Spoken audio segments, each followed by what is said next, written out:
অৱস্থা মানে একেবাৰে শোচনীয়। আজি আমাৰ দ্বিতীয়খন বিশেষ সংগীত বাহিনী অধিনায়ক মহোদয় তেখেতে ভিজিটত আহিব। বৰ্তমান এতিয়া আমাৰ থকা মেলা একো তেনেধৰণৰ সুবিধা নাই এতিয়া বৰ্তমান। এশকালৰ ওপৰত প্ৰায় পানী হৈ গৈছে এতিয়া। থাকিবলৈ কিবা ব্যৱস্থা তেনেকুৱা ব্যৱস্থা নাই। প্ৰায় আমাৰ বিচনাত মানে এতিয়া প্ৰায় 2 আঙুলমান বাকী আছে। 2 আঙুলমান নুঠিলেও মাত্ৰ 2 আঙুল বিচনালৈকে পানী আছে। ৰাতি বৰষুণতে তেনেকুৱা অৱস্থা। আৰু দ্বিতীয় এতিয়া মই পোছাক পৰিধান কৰিবলগীয়া হোৱাৰ কাৰণে পোছাক এনেদৰে লৈ আহিবলগীয়া হৈছে হাতত কৰি পেলাই।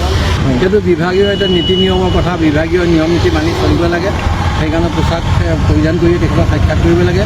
তেখেত আমাৰ যিহেতু আমাৰ অধিনায়ক মহোদয়, আমাৰ বাহিনী তেখেত সৰ্বশ্ৰেষ্ঠ দ্বিতীয়খন বিশেষ বাহিনী।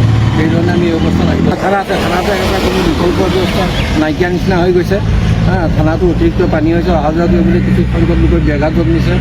অহা যোৱা কৰাত অতি দুঃখিত পৰিলক্ষিত হৈছে।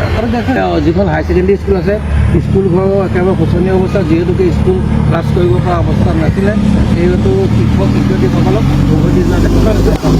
ড্ৰেইনে আউট হ'বলৈ তাৰ যিটো স্পেচ লাগে, সেই স্পেচটো নাই ড্ৰেইনত। একেবাৰে ড্ৰেইনৰ অৱস্থা শোচনীয়। মাত্ৰ নামতে ড্ৰেইনটো দি থোৱা আছে। এটা ড্ৰেইন আছে, কিন্তু ড্ৰেইনৰ কোনো তেনেকুৱা ধৰণৰ ব্যৱস্থা নাই। যেনেকুৱা ড্ৰেইনৰ ব্যৱস্থা হ'ব লাগিছিল। যিকোনো খবৰ আৰু বিজ্ঞাপনৰ বাবে যোগাযোগ কৰক 7896121996 লগতে 7002537271।